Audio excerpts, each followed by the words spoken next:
वर्णिवेशरमणीय दर्शनम मंदहासरुचिराननां भुजं पूजितं सुरनरोत्तमैर्मुदा धर्मनंदनमहं विचिन्तये। असतो मा षड्गमय तमसो मा ज्योतिर्गमय मृत्युर्मा अमृतं गमयः। ओम शांति शांति शांति। अस्मद्गुरु समारंभां नाथयामून मध्यमां लक्ष्मीवल्लभपर्यन्तां वंदे गुरु परंपरा। આજની જ્ઞાન સભાની અંદર પધારનારા બધા જ ભગવદ ભક્તોને વેદાંતાચાર્ય પુરાણ ઇતિહાસાચાર્ય એમ એ ફિલોસોફી શાસ્ત્રી રાકેશભાઈના હેતપૂર્વક જય સ્વામિનારાયણ। ભક્તો, આજની આ જ્ઞાન સભાની અંદર આપણે બધા એક બહુ મહત્ત્વના વિષયની ઉપર વાત શ્રવણ કરશું અને વિષય છે કે શું મુક્ત અનાદિ મુક્ત થઈ શકે। આ વિષય પર થોડી વાત શ્રવણ કરશું તો બધા જ શ્રોતાગણો આ પ્રવચન એકાગ્ર મને કરીને શ્રવણ કરે। તો એક ભગવત ભક્તએ મને પ્રશ્ન કર્યો કે શાસ્ત્રીજી, મુક્ત થયેલો વ્યક્તિ અનાદિ મુક્ત થઈ શકે? અમે એમને પૂછ્યું કે ભાઈ, આ વાત તમને કોણે કહી? ત્યારે એ ભાઈએ મને કહ્યું કે આપણા સંપ્રદાયના એક સુપ્રસિદ્ધ વક્તાના લેખમાં અમે આ વાત વાંચેલી હતી કે મુક્ત પણ અનાદિ મુક્ત થઈ શકે છે। એ વ્યક્તિએ કોઈ વાતોનું પ્રમાણ આપેલું હતું અને વાતોના પ્રમાણ પરથી એણે આ વાત ત્યાં લખેલી હતી। તો એ સંબંધની અંદર આપ કંઈક ખુલાસો કરો। તો એ ભગવત ભક્તએ મને આ પ્રમાણે પ્રશ્ન કરેલો હતો। એ પ્રશ્ન સાંભળીને જ મને હસવું આવ્યું અને પછી અમે એને કહ્યું કે એ વ્યક્તિને મુક્ત કોને કહેવાય અને અનાદિ મુક્ત કોને કહેવાય એ જ ખબર નથી। અનાદિ મુક્ત કોને કહેવાય? તો જે નિત્ય હોય, જેનો ક્યારેય પણ જન્મ થયો નથી, જે અનાદિકાળથી ભગવાનના ધામની અંદર બિરાજમાન હોય, તેને અનાદિ મુક્ત કહેવાય। અને સાદિ મુક્ત કોને કહેવાય? તો જે પહેલા બદ્ધ અવસ્થામાં હતો અને પછી ભગવાનની આરાધના કરીને ભગવાનના ધામમાં ગયો છે, એને સાદી મુક્ત કહેવાય। આ સંબંધમાં આપણે બધા થોડી વિસ્તારથી વાત શ્રવણ કરીએ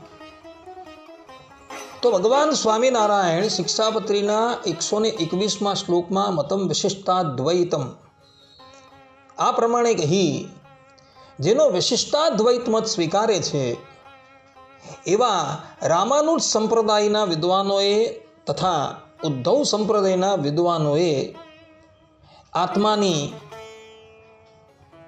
3 કેટેગરીઓ સ્વીકારેલી છે। એક બદ્ધ, બીજો મુક્ત અને ત્રીજો નિત્ય મુક્ત। બદ્ધ કોને કહેવાય? તો જે સંસારમાં બંધાઈ રહેલા છે તેને બદ્ધ કહેવામાં આવે છે। જે અનાદિકાળથી સંસારની અંદર બંધાયેલા છે, સંસાર સંબંધી પંચ વિષયોનો ઉપભોગ કરી પોતાના કર્મ અનુસાર સાત્વિક, રાજસ અને તામસ યોનિની અંદર જેનો પ્રવેશ થયો છે એને બદ્ધ કહેવામાં આવે છે। મુક્ત કોને કહેવાય છે? તો જે ભગવાનના શરણમાં ગયા બાદ ધર્મ, જ્ઞાન, વૈરાગ્ય સહિત ભગવાનની આરાધના કરી જે સંસાર બંધનથી છૂટી ગયા છે એ મુક્ત છે।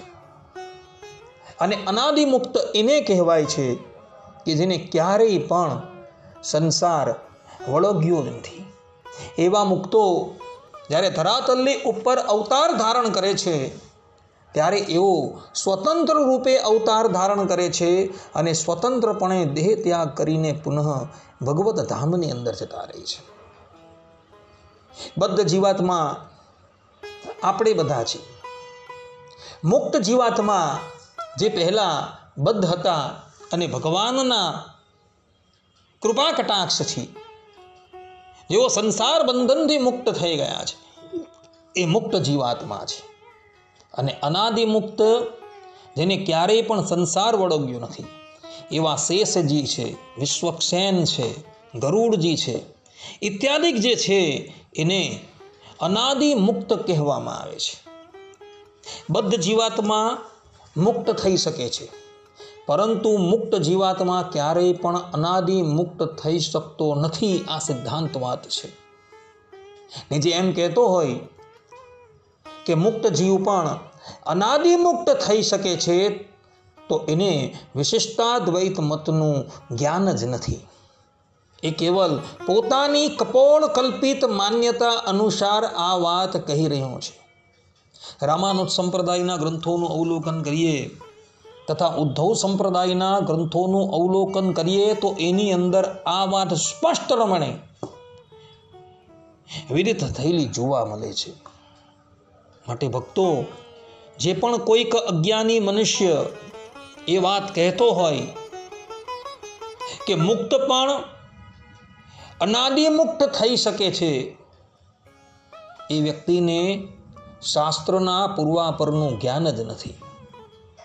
એ કેવળ પોતાની વાતોના પુસ્તકથી એ વાત કહી રહ્યું છે, પરંતુ વાતોનું વજૂદ કેટલું?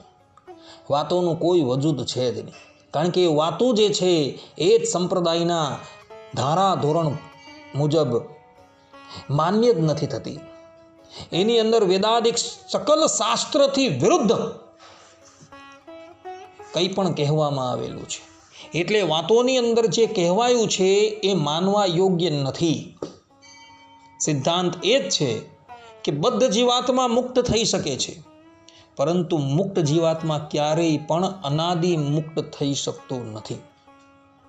તો વળી કોઈક એવી શંકા કરે કે ભાઈ બદ્ધ જીવાત્મા મુક્ત થાય છે અને અનાદિના જે મુક્ત છે એ બંનેની અંદર તફાવત તો રહ્યો જ ને. ભગવાનના ધામમાં જ્યારે જાય ત્યારે એને ઐશ્વર્યની અંદર પણ તારતમ્યતાની જ પ્રાપ્તિ થશે ને. તો એ સંબંધમાં બ્રહ્મસૂત્રમાં ભગવાન વેદવ્યાસજી કહે છે કે ભોગ માત્ર સામ્ય લિંગાચ. બદ્ધ જીવાત્મા ભગવાનની આરાધના કરીને મુક્ત થયો અને ભગવાનના ધામમાં ગયો ત્યારે પણ એને ઐશ્વર્ય જે પેલા અનાદિમુક્તને આપવામાં આવેલું છે એવું જ ઐશ્વર્ય ભગવાન એને આપે છે. ખાલી મુક્ત અને અનાદિમુક્તની અંદર ભેદ છે, પરંતુ એના સામર્થ્યની અંદર, એની સર્વજ્ઞતાની અંદર કોઈ પણ જાતનો ભેદ છે જ નહીં. ભોગ માત્ર સામ્ય લિંગાચ. આ સૂત્રની વ્યાખ્યામાં સદગુરુ ગોપાળાનંદ સ્વામીએ, સદગુરુ મુક્તાનંદ સ્વામીએ અને આચાર્ય શ્રેષ્ઠ રામાનુજે એના ભાષ્યમાં આ વાત સમજાવેલી જોવા મળે છે. માટે ભક્તો,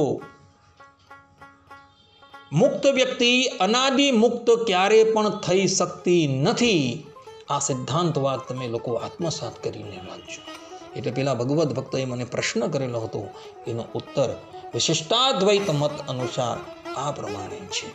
આટલું કહીને હું મારા પ્રવચનને અહીં વિરામ આપું છું. સર્વે સંતુ નિરામયઃ, સર્વે સુખીનો ભવંતુ, સર્વદ્રાણી પશ્યંતુ, મા કશ્ચિદ દુઃખ ભાગ ભવેત. અસ્તુ. જય સ્વામિનારાયણ.